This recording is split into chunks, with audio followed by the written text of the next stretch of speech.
kamu sudah menyerahkan SPT belum? Udah dong, Bulan aku apa? kan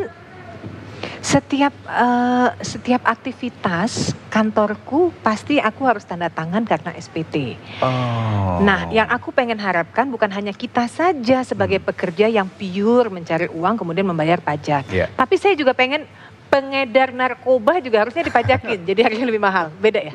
Kalau mereka bisa dipajakin, mereka nggak akan diem-diem lah ngedarinya pasti. Oh, iya. Tapi ini juga untuk Tapi mungkin seharusnya kan itu juga mereka bayar pajak Tuh, juga. sudah ada komen harusnya, langsung ya, Pak. harusnya begitu ya. Harusnya begitu, Pak. Mas Irwan. Mungkin lain kali kita akan bahas topik antara pajak dan narkoba. Oke, pemirsa, kita akan Ya. bahas mengenai pajak ini. Kita akan sedikit mengedukasi Anda bagaimanakah seharusnya pajak yang harus Anda berikan dan apa sebetulnya pajak yang selama ini Anda berikan kepada pemerintah, kepada negara. Kita Jadi berbincang-bincang dikatakan bahwa pajak adalah tanggung jawab kita berdua. bersama. Bersama ya.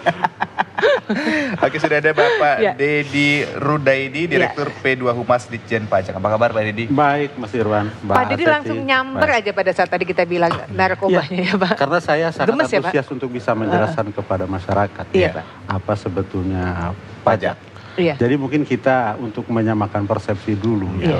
supaya kita memiliki pemahaman yang sama mengenai Betul, jangan sampai sistem tadi dikatakan perpajakan kita Irwan ini. apa? Pajak tanggung jawab kita berdua aja. Iya, Enggak, kita tanggung jawab kita bersama ya Pak ya. Karena Betul. apa? Kita berangkat dari pemikiran bahwa kita sepakat negara kita itu negara kesatuan Republik Indonesia Iya. yang harus berdiri tegak Mhm. dan kemudian nantinya negara ini bisa menciptakan kemakmuran Betul, kepada kita, betul. kepada masyarakat. Kemakmuran itu didapatkan dari pajak tadi. Dari pajak. Nah. Jadi bagaimana negara mau bisa memakmurkan rakyatnya tanpa ada dana Ya. Iya. yang cukup. Betul, Ya. betul. Nah tentu kalau sudah punya dana yang cukup maka negara bisa melakukan berbagai program. Apakah Ya. itu yang berkaitan pendidikan, sosial. Jangan lupa kenyamanan kita, Iya. pertahanan, security, keamanan, rasa aman kita ini kan diperoleh dari pajak kita, dari pajak kita. Nah, oleh karena itu kalau kita berbicara sistem perpajakan menjadi Iya. sangat penting kita harus paham ada elemen-elemen penting di situ. Mhm. Elemen penting yang pertama adalah tentu tentang berbicara tentang policies, kebijakan. Iya. Kebijakan ini berbicara tentang undang-undang. Iya. Karena pajak itu harus dipungut berdasarkan undang-undang. Undang-undang, iya. Di situ harus ada keadilan. Jangan juga kemudian ada pajak yang tidak dipungut tidak berdasarkan undang-undang. Itu ilegal. pungli namanya. Itu pungli itu namanya kan begitu ya Pak Irwan. Jadi harus berdasarkan undang-undang. Dan Iya. oleh karena itu Badan Legislatif tentu dengan pemerintah bekerja sama bagaimana bisa menciptakan undang-undang yang berkeadilan. Iya. Agar supaya seluruh masyarakat yang memang wajib melaksanakan kewajiban perpajakannya bisa dipungut. Iya. Elemen yang kedua Iya. adalah tentu institusi pemungut pajak.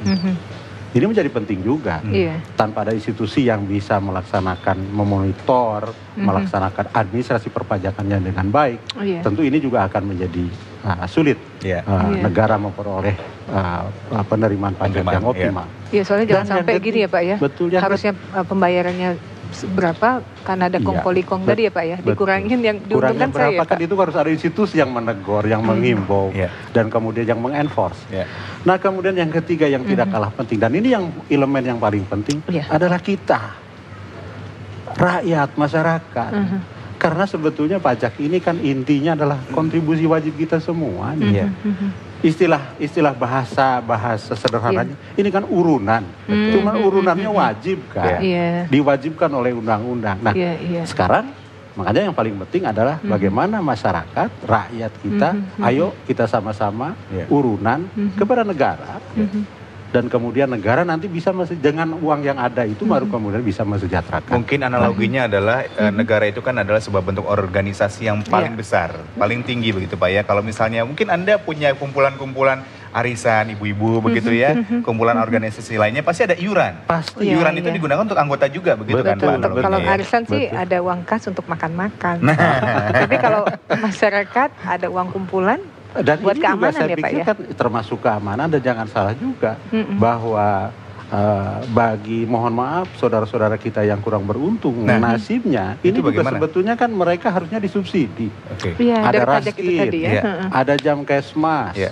ada apa segala macam. Ini Iya. keseluruhannya berasal dari mana? Dari uang Iya, pajak. iya. Betul. Jadi saya boleh berseloroh Iya. kalau kemudian Mbak Arseti, Mas Irwan, Irwan. saya pribadi atau Iya. seluruh masyarakat Mhm. membayar pajak dengan benar, tentu di dalamnya ada unsur apa? Unsur kita menganukan zakat, kan? Infak atau apalah dari segi keagamaan. Sehingga sebetulnya ada apa? Amanah yang sangat mulia. Bagaimana kemudian kalau sistem perpajakan kita ini menjadi lebih efektif, lebih baik. Tapi mungkin juga agar kita merasa ini anggap aja kita amal ya Pak ya, zakat, infak tadi.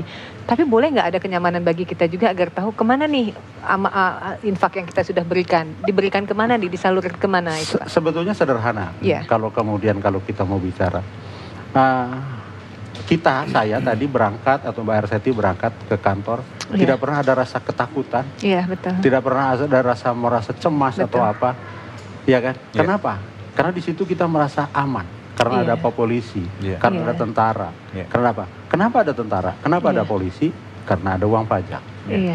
Lalu kemudian kita mohon maaf banyak anggota masyarakat yang bisa menikmati harga bensin premium dengan 4.500 yang seharusnya Pertamina mungkin menjual 8 ribuan lebih atau 9 ribuan. Kenapa itu bisa 4.500? Karena ada subsidi. Karena ada uang pajak. Jadi hal-hal semacam ini yang sebetulnya orang secara tidak langsung merasa bahwa sebetulnya ada manfaat yang kita peroleh. Tetapi memang tidak secara langsung. Tetapi kita bisa merasakan itu. Dan itu kadang-kadang karena sudah menjadi bagian dari keseharian seolah-olah terkesan bahwa seolah-olah tidak ada apa-apa. Kan tidak seperti itu harusnya. Kan Betul. Di sini berarti kalau kita bicara mengenai kepada siapa pajak-pajak ini kita berikan, juga ada siapa saja yang wajib memberikan pajak ya Pak ya. Nanti kita akan bahas lagi pemirsa mengenai pajak merupakan tanggung jawab kita bersama, bukan cuma kita berdua. Betul sekali. Tetap bersama kami tentunya dalam Coffee Break.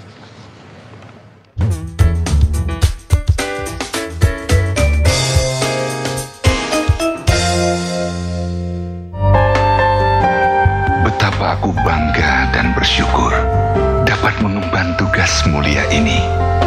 Namun, aku harus teguh, tak boleh runtuh. Karena aku tahu, aku tak pernah sendiri. Selalu ada tangan Maha Kokoh yang siap membimbingku demi mewujudkan cita-cita bersama. Bangsa yang sejahtera.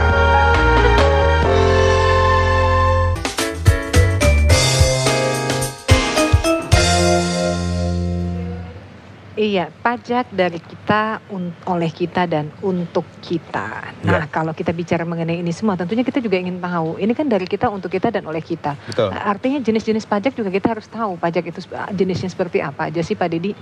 Sebetulnya begini Mbak Seti, kalau kita berbicara tentang pajak. Jadi kalau jenis pajak kita bisa bagi dua secara umum, yaitu pajak pusat yang dikelola quote-unquote oleh Direktorat Jenderal Pajak yang mencakup pajak penghasilan, pajak pertambahan nilai atau PPN, dan kemudian PBB, sektor P3.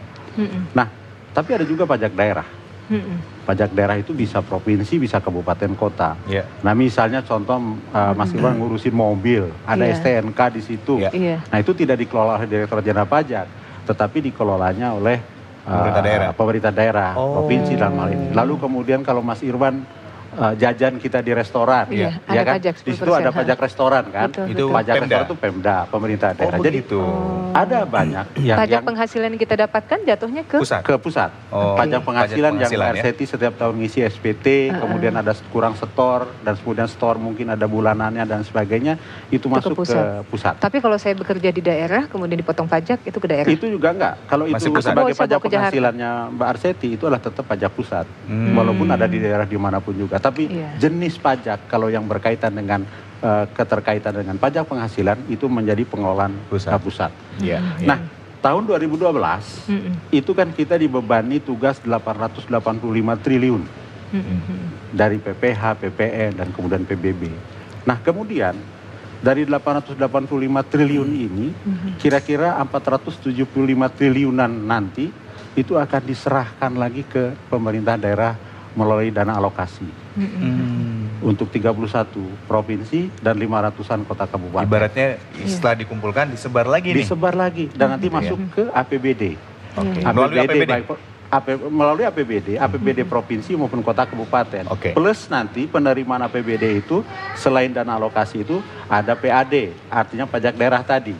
Nah, jadi artinya bahwa sebetulnya tepat Mbak Arseti mengatakan bahwa akhirnya dari kita, oleh kita, untuk kita. Karena apa? Pajak yang dipungut kemudian oleh pusat sebagian kecil digunakan, sebagian lagi didistribusikan ke daerah, dan kemudian untuk kesejahteraan rakyat secara keseluruhan. Jadi boleh kita mengatakan bahwa pajak itu sebetulnya dari kita, oleh kita, dan untuk kita. Penyebaran hasil pajak tadi ya ke daerah-daerah itu Pak, apakah juga berdasarkan dari perolehan pajak dari daerah tersebut? Ada perhitungannya sendiri. Jadi memang tergantung dari, tapi kan negara kita negara kesatuan. Tentu ada daerah minus, ada daerah plus, ada daerah yang bagus, ada daerah. Tentu bukan dari hasil itulah. Tapi kan semua yang penting bagi kita adalah bagaimana masing-masing provinsi, kota, kabupaten itu memperoleh dana yang cukup untuk bagaimana mereka bisa. Jadi bisa dikatakan bahwa negara kita ini juga bisa berjalan dengan baik sesuai dengan harapan kita kalau memang kita rajin atau taat untuk membayar pajak. Karena kalau misalnya dana tidak ada dari pajak itu bagaimana kita mau bisa? Nah, saya kira boleh kita pembelajaran yang luar biasa pada akhir-akhir ini, misalnya kita lihat negara-negara di Eropa ya kan. Yang jelas misalnya Yunani, Italia sekarang. Itu adalah ada kegagalan di dalam pengelolaan perpajakan, di dalam konteks itu, maka kemudian akhirnya menjadi negara kolaps. Kenapa? Karena salah satu hal yang menjadi penyebabnya adalah karena sistem perpajakannya tidak. Tapi bukannya Eropa gitu mereka sistem perpajakannya lebih ya sebetulnya aja kan, tapi fakta ya kita mengatakan ini fakta. Ini fakta. Jadi inilah yang saya kira pembelajaran yang harus kita sikapi dengan baik, sehingga boleh kami mengatakan bahwa mari kita bayar pajak dengan benar. Jadi negara kita masih termasuk lebih baik ya Pak, karena kita sendiri mensubsidi. Insya Allah lebih baik, tetapi sebetulnya itu masih baik, tetapi sebetulnya kan masih ada. Masih sebagian masyarakat yang belum sadar untuk bagaimana melaksanakan kewajiban perpajakan. Ini wajib pajak yang belum sadar itu mungkin Dinas Pajak juga sudah mencoba mensurvei. Kenapa mereka belum sadar? Apakah mereka merasa bahwa tingkat kepercayaan mereka terhadap pengembalian pajak kepada masyarakat itu kurang atau apa Pak? Kira-kira? Saya kira mungkin lebih kepada kita harus mengatakan bahwa mungkin dari segi edukasi yang perlu kita tingkatkan. Karena ada dua yang kemudian mereka enggan atau tidak melakukan kewajiban perpajakan dengan benar ini. Satu adalah karena memang ketidaktahuan. Nah, kalau yang tidak tahu tentu kita harus berbicara tentang edukasi, berbicara tentang sosialisasi, dan ini terus dilakukan oleh Direktorat Jenderal Pajak. Tetapi yang disayangkan oleh kita adalah banyak anggota masyarakat yang tahu tetapi dia tidak mau melakukan kewajiban itu. Dan ini saya kira caranya adalah tidak lain adalah dengan enforcement. Karena memang undang-undang perpajakan kita memberikan kewenangan kepada Direktorat Jenderal Pajak untuk melakukan itu. Nah, tetapi saya pikir alangkah indahnya dunia kita ini, Indonesia kita ini, kalau kemudian melaksanakan kewajiban perpajakan ini dengan tingkat kesukarelaan yang tinggi, dengan voluntarily. Dan ini saya pikir harus kita ciptakan lah, sehingga enforcement itu tidak kemudian perlu kita lakukan, kan betul. Jadi mari kita sama-sama lah. Tugas kita semua adalah karena 3 elemen penting tadi, kita berbicara tentang kebijakan, tentang policies, kita berbicara tentang institusinya, dan kita bicara tentang masyarakatnya. Dan yang penting, yang komponen terpenting adalah bagaimana masyarakat ini memiliki pemahaman yang utuh mengenai kewajiban perpajakan. Dan kesadaran itu yang paling penting, Pak. Betul. Yang saya heran, kesadaran masyarakat terhadap pajak saat ini, mereka atau mungkin sebagai masyarakat lebih sadar untuk memberikan pajak liar. Justru pajak pungli ini yang mereka itulah yang saya pikir ya kita harus benahi lah ya, setahap demi setahap agar ke depan kita menjadi lebih baik, saya kira. Oke, baik Pak Deddy, nanti kita akan bahas lagi mengenai pajak, tanggung jawab kita bersama. Pemirsa jangan kemana-mana, tetap bersama kami di Coffee Break.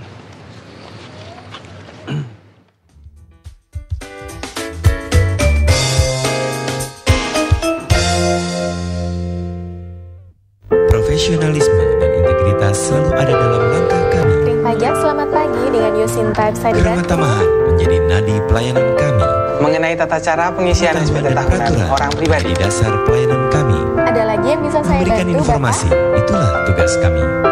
Penghargaan bukan tujuan akhir kerja kami. Belajar dan memperbaiki diri kami lakukan agar kami menjadi lebih baik. Memberikan pelayanan terbaik adalah tujuan utama kami.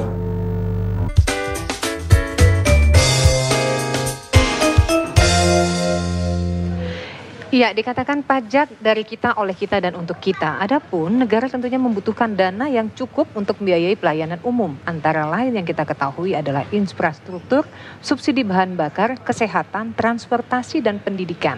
Betul, dan juga pertahanan serta keamanan itu juga kita bisa rasakan saat ini adalah karena pajak. Kemudian juga penegakan hukum, pertanian, dan dana alokasi umum. Ini beberapa kebutuhan negara yang dimana juga memang diperoleh dari negara oleh negara dari pajak-pajak itu sendiri ya Pak Didi ya. Betul. Oke, kalau kita bicara tentang wajib pajak tadi Pak, siapa sebetulnya yang memang wajib pajak? Bagaimana dengan tadi yang Bapak katakan bahwa ada masyarakat Indonesia yang kurang beruntung, misalnya tidak bekerja atau tidak punya penghasilan, itu bagaimana? Jadi begini, intinya adalah setiap individu, setiap orang yang mengaku dirinya bangsa Indonesia, dia wajib pajak.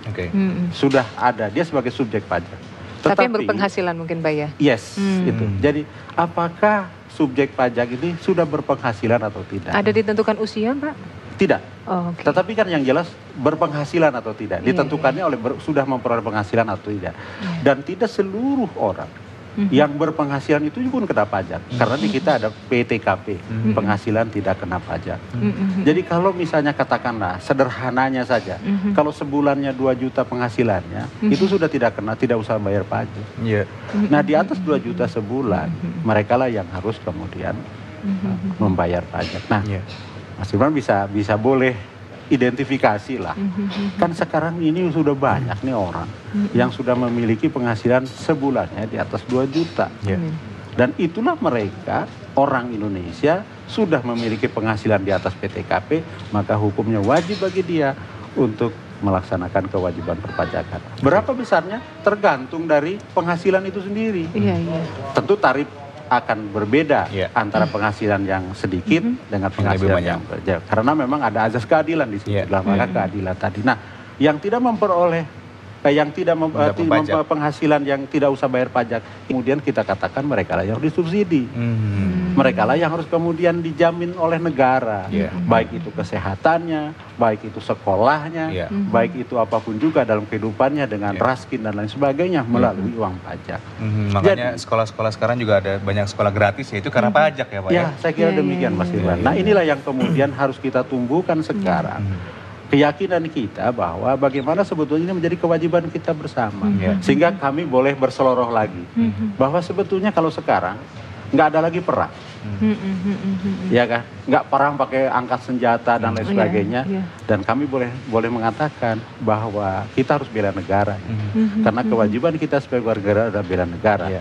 Dan membayar pajak itu adalah dimensi lain daripada bela negara. Jadi kalau kita ingin bela negara, wujudkan dengan membayar pajak dengan benar. Oke, mungkin selama ini kita kurang paham, kurang mengerti, dan kurang agak sedikit khawatir karena dikemanakan uang pajak yang sudah kita bayarkan. Tetapi tadi dari penjelasan Bapak, akhirnya ada kesadaran bagi kita. Bagaimana agar kita bisa membenahi diri kita? Apakah pada saat kita mau membayar pajak, itu penghasilan kita sebelum-belumnya harus ditotalkan atau mungkin yang ada sekarang aja Pak? Saya kira mulai berangkatnya dari yang kita dulu sekarang dulu lah. Iya kan? Saya kira jadi ini akan menjadi Pak ya? Pajak itu nggak ada utang kan? Seharusnya aku belum bayar utang pajak. Undang-undang tidak mengatakan begitu. Begitu kita mengaku orang Indonesia dan kemudian pada saat itu kita sudah memperoleh penghasilan, hukumnya wajib. Kapanpun juga gitu loh. Jadi tidak dibatasi oleh waktu. Nah ini tapi oke lah kalau gitu kan semakin sulit kita. Tapi yang jelas ayolah dari mulai hari ini ke depan, mulai dari diri sendiri, dari hal yang kecil kita benahi. Dan kita benahi, saya yakin bahwa kemudian saya yakin dimulai dari membenahi penerimaan dulu. Karena kalau dengan penerimaan baik, kita memperoleh dana yang cukup, maka negara akan bisa melakukan berbagai hal untuk kesejahteraan rakyat. Itu memang tujuan ideal daripada Dinas Perpajakan sendiri ya Pak ya. Tapi kan tidak kita pungkiri juga masih ada suara-suara miring mengenai sebetulnya larinya pajak ini kemana, sehingga membuat mungkin sebagian masyarakat yang tidak mau membayar ini karena rasa ketidakpercayaan dengan adanya beberapa kasus-kasus penyelewengan pajak dan lain-lain. Bagaimana pandangan Bapak tentang itu? Begini, kalau pajak, Mas Irwan nggak usah ada ragu. Kalau Mas Irwan bayar pajak, bukan di kantor pajak dan tidak kepada petugas pajak. Karena tadi prinsip self assessment, membayar pajak itu Mas Irwan dan Mbak Arseti itu perginya ke bank. bank persepsi, bank yang ditunjuk, bank apapun juga, dan kantor pos persepsi. Dan ini kemudian apa? Setelah uang itu ada di bank persepsi dan kantor pos persepsi, kemudian langsung akan masuk ke bank sentral, ke BI, dan masuk ke rekening bendahara umum negara. Ini mekanismenya seperti ini ya Pak? Seperti itu mekanisme. Jadi tidak ada di kantor pajak, pelayanan pajak itu menerima setoran pajak. Supaya yakin kita bahwa uang pajak itu tidak kemudian, ya kan?